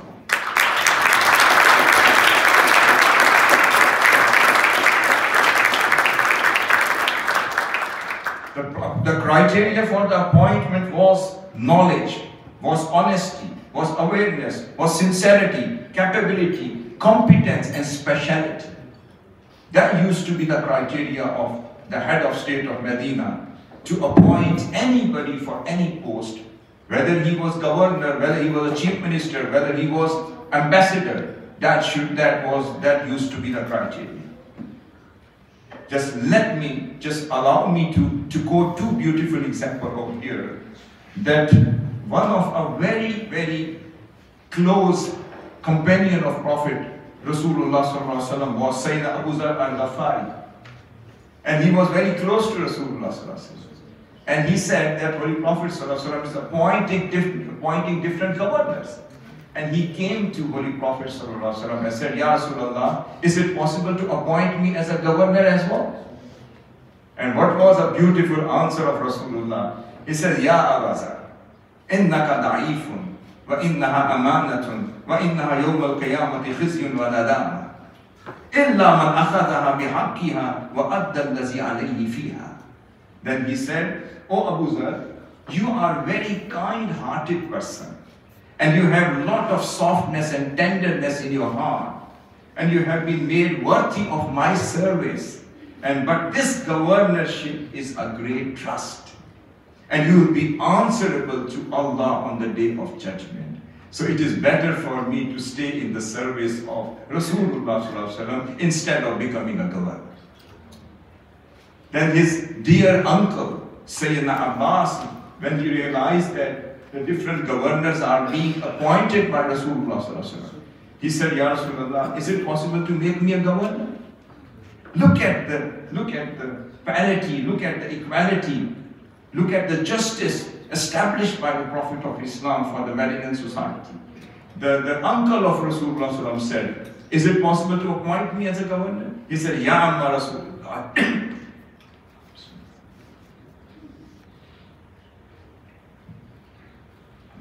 He said, Ya Amma Rasulullah sallallahu alaihi wasallam, salillah al-afiyah fi dunya wal akhirah. He said, O uncle of Rasulullah, this governorship is not made for you. This is better for you to live in the company of Rasulullah sallallahu alaihi wasallam. And it is not enough that you are the uncle of Rasulullah sallallahu alaihi wasallam and just ask for forgiveness from Allah for this life and for the life hereafter. Then the Holy Prophet sallallahu alaihi wasallam, he talked about the different systems. He gave the system of perks and salaries, facilities, pensions, gratuity for the governors and officials of the Medinan society of the state of Medina. Then the Holy Prophet, I would like to quote one example. Then the Holy Prophet said, Man waliya lana amalan wa laysa lahu mansib, falyattakhidh mansiban, wa laysat lahu zawja falyatazawwaj, wa laysa lahu khadim falyattakhidh khadiman. أو ليست له دابة فليتخذ دابة ومن أصاب شيئا سوى ذلك فهو ضال. Then the Holy Prophet ﷺ, if somebody is appointed by me as a governor or chief minister, and he does not have a house, the state will provide him with the residence. That was the system provided by the Holy Prophet ﷺ 1450 years ago. If he does not have a vehicle, then the state will provide him a vehicle. If he's not married, the state will get him married on the official expenses. And if he does not have one servant, the state will provide him a servant. Then the last few points, then Holy Prophet ﷺ, he gave the model of inclusivity. Once Holy Prophet ﷺ was sitting in the company of his companion, so funeral prayer was going through. So Holy Prophet ﷺ, he stood up in the respect of the funeral. One of his companions came up to him. He said, Ya Rasulullah, this is the funeral of a Jew person or a non-Muslim person. He said, isn't it a human being? They said, yes. He said, this respect has been given to all the human beings. And whenever you see a funeral going, you should always stand up in the respect of the humanity. Once the Christian delegation came to Rasulullah, the Prophet of Islam, to have a dialogue with him, to have a discussion with him. And at the same time, so they wanted to reside somewhere, they wanted to offer their worship. Then the companions were looking quite worried. Prophet of Islam said to them, why are you looking worried for? He said, Ya Rasulullah, we don't have any spare place for them to offer their worship. And we don't have a place for them to reside. He said, why are you worrying about? Open the doors of my Medinan mosque and let them offer their prayer in my mosque and let them reside in my mosque. This is the best example of freedom of religion provided by the Prophet of Islam.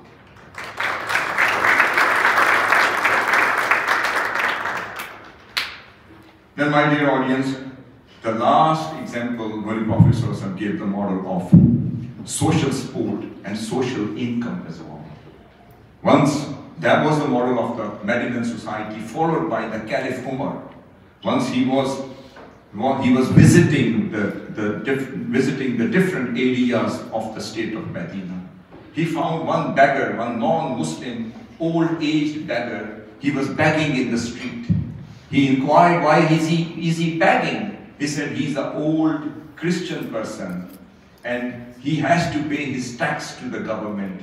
But he's old to work, so he's begging so that he can raise some money, pay his tax. From that day, he said, so no longer, he said, old person would no longer pay his tax, and he took the liability of paying tax from all the non-Muslims living in the society.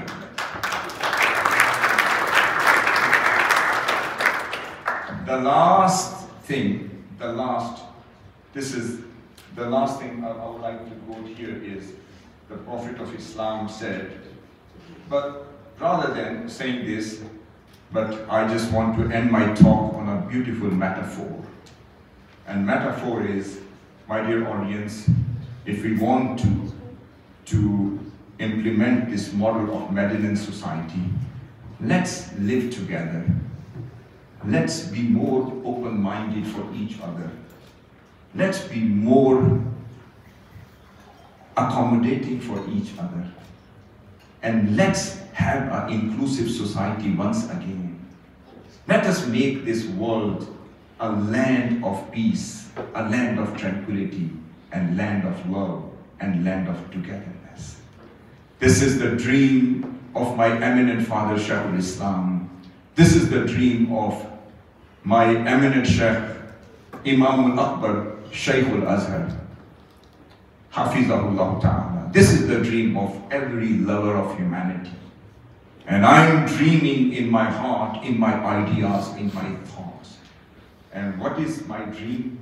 Whenever I write, whenever I walk, whenever I travel from one part to another part of the society, I want to see this world as a garden of peace, in which the fountains of love and rivers of freedom, benevolence, and mutual understanding flow, bringing to humanity the water of morality, irrigating respect, unity, and dignity.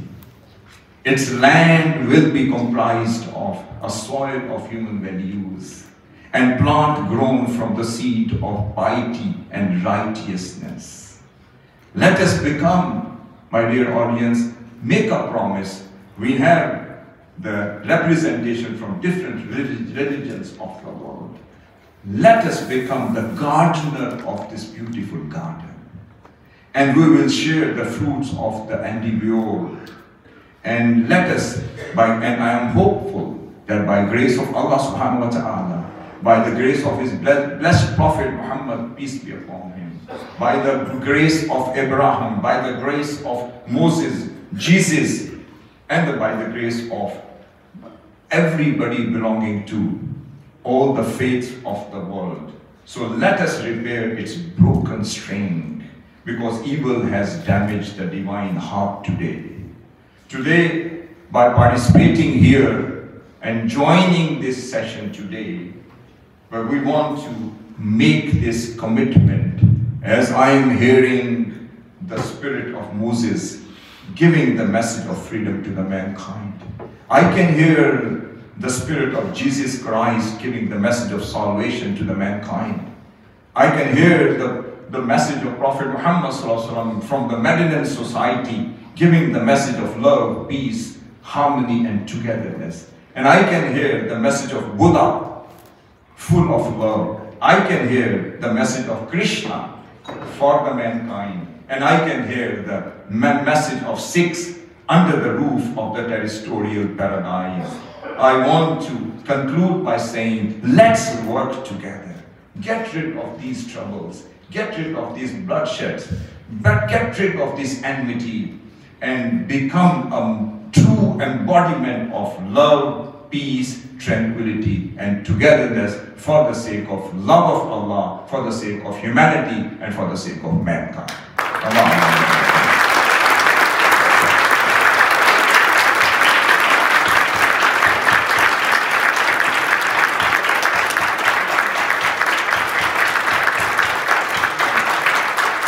Thank you very much. Thank you.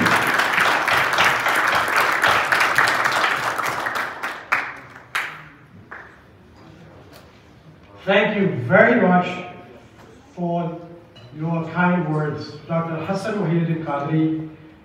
This speech was enlightening and inspiring keynote speech. Your word truly inspires. Your profound insights into the Constitution of Medina and its relevance in today's world have provided us with a deeper understanding of the principle of justice, peace, and coexistence. We are now privileged to introduce a series of brief yet impactful speeches from esteemed guests, each bringing a unique perspective to the significance of the book and today's event. First, we have the honor of welcoming the Ambassador of Egypt, His Excellency Mr. Muhammad Karim Sharif. Join me in inviting him to share his reflections of today's event. Mr. Muhammad Karim Sharif.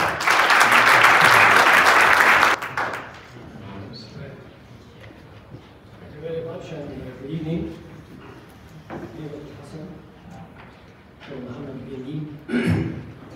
Mr. Kaiser Naguib, President of the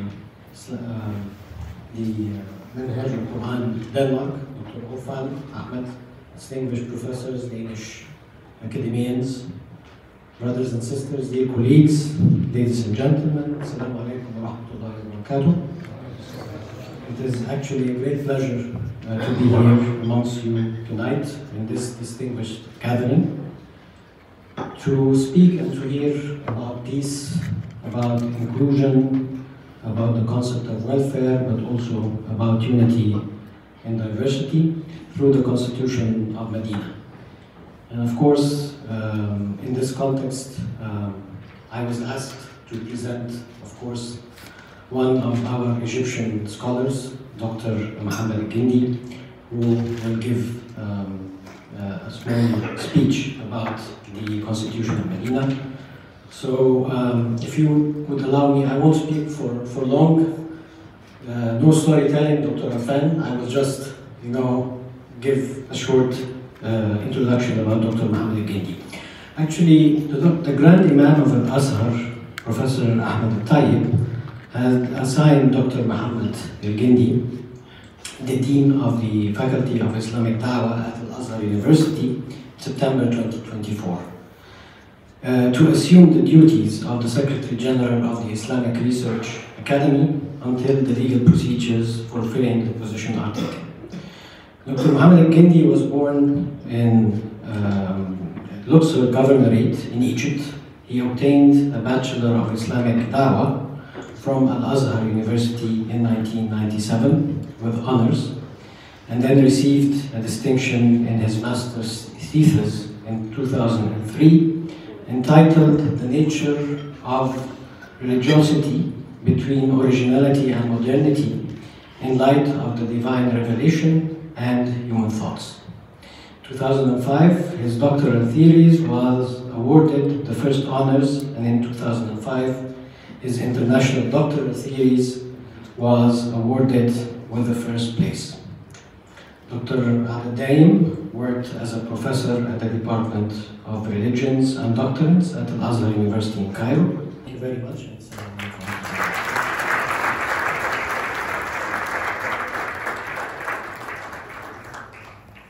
Thank you, Ambassador, for your short speech and your reflections. Following the Ambassador, we will now hear from Mr. Niels Valdemar, a distinguished Associate Professor, PhD, and Master of Laws at the Faculty of Theology at the University of Copenhagen. He's leading a research project producing Sharia in a context. He will share his reflections on the Constitution of Medina and its relevance for Muslims today. Please join me in inviting Mr. Niels Valdemar to the stage.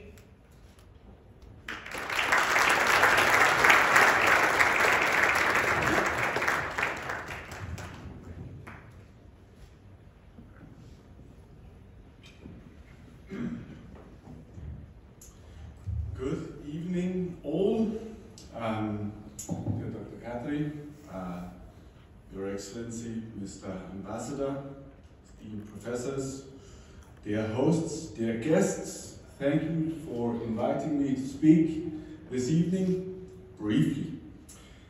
It is of course with great curiosity and academic interest that I engage with such a momentous set of volumes and with its profound presentations, its analyses and its conclusions as found in the more than 1,000 pages of the Constitution of Medina and the concept of the welfare state. I am thoroughly impressed with the mastery not only of the sources, the documentations and changes of narrations and the analyses of the documents itself, but also with the triple command of legal and political history, as well as the Western reception and discussion of the Charter of the Constitution of Medina. It is a tremendous resource that we have before us, and I look forward to mining it in great detail and for future insight. Allow me just, true to academic form, a short quote from the text to illustrate what is indeed at stake in these volumes. And allow me to quote here from page 335 in the first volume. The Prophet is considered the first person in history to have written a democratic constitution that comprises the same constitutional principles upon which today's major states are established. In fact, it far surpasses them in many ways. And reading further, this written document perfected the elements of state formation according to the notion of a modern-day state that is founded on three pillars: the nation, the country, and internal and external leadership of the land and its people. This is, of course it is, an evaluative statement by Dr. Qadri, and it is with merit. But it is both a historical observation and a theological observation. Well, I have questions, for sure I do. I'm an academic. I question everything, critically even, about the scholarly limits of statements on the basis of the sources. The historical significance of Muslims today of these texts cannot be reduced and must not be reduced, and the theological importance cannot be overstated. While the historical assessment concerning, and I quote again, the democratic constitution that comprises the same constitutional principles upon which today's major states are established, and this written document perfecting the elements of states, should and can be discussed thoroughly.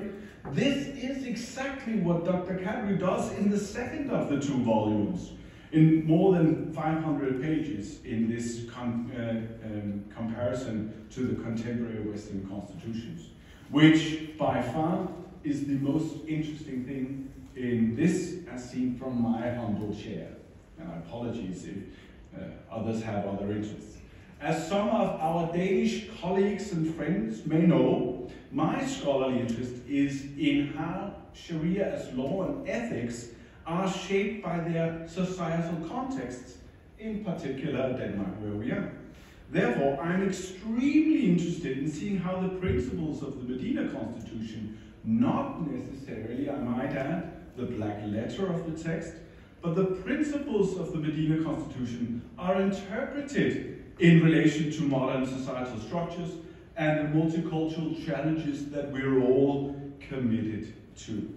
And, by the looks of it, the interpretive impetus is unstoppable. The second volume compares and discusses the Constitution of Medina with the modern day parallels in terms of state formation, principles of governance, human rights, and the just state powers, all of which are the exact right and critical questions to ask, and I look forward to exploring the answers, equally critical. In addition to the other many merits and of excellence of this set of volumes, I see it as a most welcome furthering of the conversation between the Constitution of Medina on the one hand and the modern welfare states on the other. This is much needed, especially as Dr. Wolfgang reminds us on this very day. Before I end, I promise to do this briefly, let me just say this, looking at both past, present, and the prophetic theology in these two volumes. The greatness of the achievement of the Constitution of Medina, and indeed the very prophecy of the prophet, is not about what the Constitution of Medina was in its own time, or to what extent it did in fact surpass or perfect the human constitutional endeavor. Rather, I think it's far more interesting to explore what Muslims in our day and age make of this very constitutional endeavor in that exact divine vision to perfect his glory. The frustrating truth about history is that we may never know the historical facts of Medina as a model society. However, by full contrast, the beauty of the theological fact is the human ambition to pursue in the name of Allah and in the Sunnah of the Prophet that just society. Whatever the text was, whatever the delivered wisdom amounts to, and if you're curious about that, go nuts, there's plenty to explore about that. Whatever the text was and whatever the delivered wisdom amounts to, it should never cloud that intellectual, that social, that just human endeavor to be drawn from these very texts. And with that, thank you very much.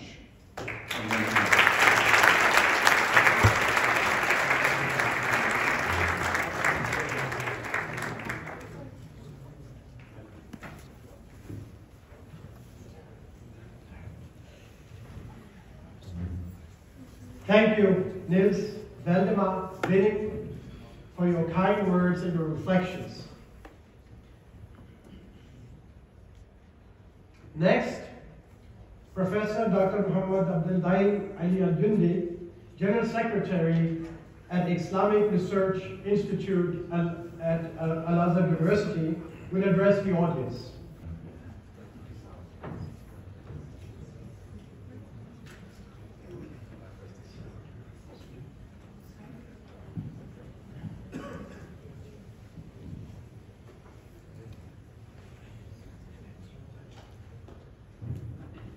السلام عليكم ورحمة الله وبركاته. الحمد لله رب العالمين، وأصلي وأسلم على سيدنا النبي وعلى آله وصحبه أجمعين، وبعد.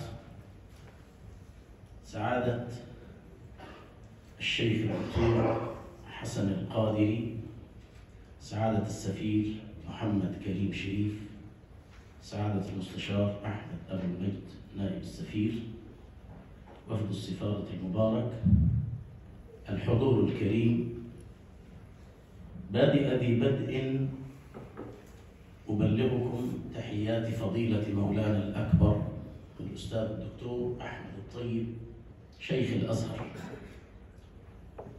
وأثني بقولي بأن هذا المشهد المهيب وهذا الحرص الشديد على الحضور لهذه الفعالية المباركة أكبر دليل على حرص قلوبنا جميعا على صناعة السلام الذي يفسره هذا الكتاب المبارك، هذه الرسالة التي أعدها سعادة الدكتور حسن محي الدين القادري حول دستور المدينة المنورة.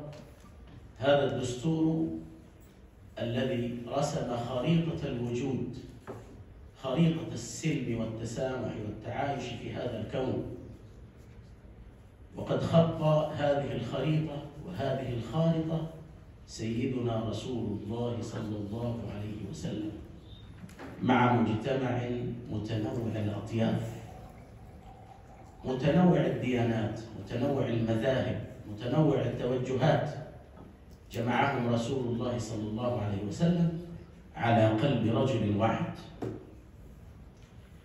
من أراد إذن أن يتعرف على خريطة صناعة السلام التي رسمها سيدنا رسول الله صلى الله عليه وسلم والتي ذكرت في هذه الوثيقة بتفسيراتها التي سطرها هذا الكتاب المبارك، فليقرأ هذا الكتاب.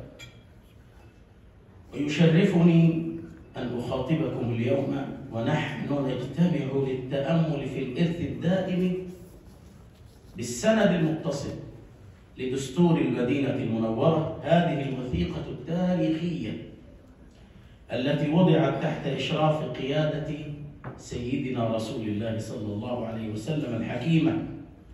هذه الوثيقة تعد أعلى شهادة تضمنت مبادئ ترسيخ العدل والمساواة والتعايش السلمي التي أقرها الإسلام مبدأ للحياة وأساسا لقيام الدول على الاستقرار والتسامح والانسجام والتعايش تحت معنى الإنسانية الراسخ الذي خاطب القرآن به الوجود كله. تلك الوثيقة التي تعرف معنى السلام وهي دستور المدينة المنورة، وكذلك عرفت بصحيفة المدينة، تعتبر بحق ميثاق رائد، ميثاق وضع إطارا للحكم الرشيد على أعظم أسس وقواعد الاحترام المتبادل والمسؤولية المشتركة بين جميع أنساق المجتمع والمنظومة الكونية كلها. هذه الوثيقة بتفسيراتها وإسقاطها على الواقع وصياغتها ونسج حروفها ونسج مبادئها وقوانينها وقواعدها تفسر معنى الإسلام وتوضح تسامح الإسلام. ولكن إن انصرفت بعض العقول عن استنباط المفهوم الإسلامي لصناعة السلام، فهذا لا يعني أن هذا الفهم هو نفسه قواعد صناعة السلام في الإسلام، فالخلل إذن في الفهم وليس في الإسلام. الوثيقة النبوية أولى الدساتير القوية كما أشار سعادة الدكتور المكتوبة في التاريخ التي من أنشأها أو من شأنها رسم خرائط الأمن والتسامح والاندماج لمجتمع تعددي بها تعايشت كافة أطيافه في وئام وسلام. وقد جمع هذا الميثاق المسلمين واليهود والمسيحيين والوثنيين تحت سقف حياة كريمة وتحت سقف وطن واحد يغار عليه وعلى أرضه. هذه الوثيقة جمعت كافة أصحاب الديانات والمعتقدات الأخرى تحت لواء دستور وكيان سياسي وإنساني واحد، تم من خلاله تحقيق الحقوق الدينية والالتزام بالمسؤوليات الاجتماعية وبحماية البلدان والأوطان بشكل تام وواضح. ويبقى دستور المدينة المنورة الذي سطره سيدنا رسول الله صلى الله عليه وسلم نموذجا مشرفا ومشرقا لتشكيل مجتمع متعايش متماسك ومنسجم لا يزدري دينا ولا يحقر مذهبا ولا يضيق واسعا على متدين مهما كانت ديانته. الحضور الكريم، إن القيم التي تضمنها هذا الميثاق لا تزال ذات صلة كبيرة بعصرنا الحالي، فقد قال رسول الله صلى الله عليه وسلم: يبعث الله على رأس كل 100 لهذه الأمة من يجدد لها دينها. وكما نعلم أن الإسلام بقواعده الكلية صاغ قواعد ومسارات جزئية تصلح إلى آخر الزمان، حيث تقدم هذه الوثيقة إرشادات خالدة لمعالجة تعقيدات عالمنا الحديث الذي يعج بالخصومات والصراعات، خصوصا في ظل صراعاته التي تعكر صفو الحياة والمحبة والوئام والسلام. وقد أكد هذا الدستور، دستور المدينة المنورة المنتظم في عقد الأمن والتعايش الخالد، أكد على العدالة وسيادة القانون وحماية حقوق الأقليات، وهي مبادئ ضرورية لأي مجتمع يسعى إلى السلام والاستقرار. وبينما نتأمل تعاليم دستور المدينة المنورة نتذكر جمال رسالة سيدنا رسول الله صلى الله عليه وسلم في بناء مجتمع يعامل فيه كل فرد بكرامة وإنصاف. هذه الرسالة التي جسدت معنى قول الله تعالى: ولا تستوي الحسنة ولا السيئة ادفع بالتي هي أحسن فإذا الذي بينك وبينه عداوة كأنه ولي حميم، حيث تبرز هذه الآية أهمية مقابلة الإحسان أو السوء بالإحسان، إضافة إلى تعزيز بيئة السلام والتسامح.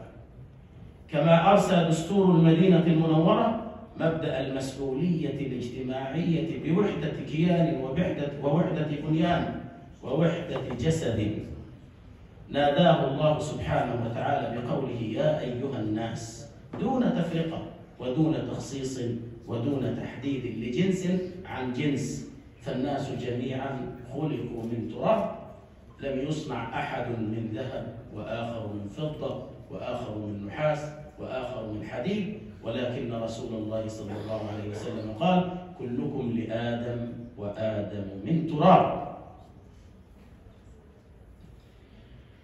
أرسى هذا الدستور مبدأ المسؤولية الجماعية والاجتماعية، حيث كان جميع أفراد المجتمع مسؤولين عن الحفاظ على الأمن والاستقرار فيه وتعزيز حماية حقوق الضعفاء، وإن هذا المبدأ ذو أهمية كبرى في واقعنا المعاصر.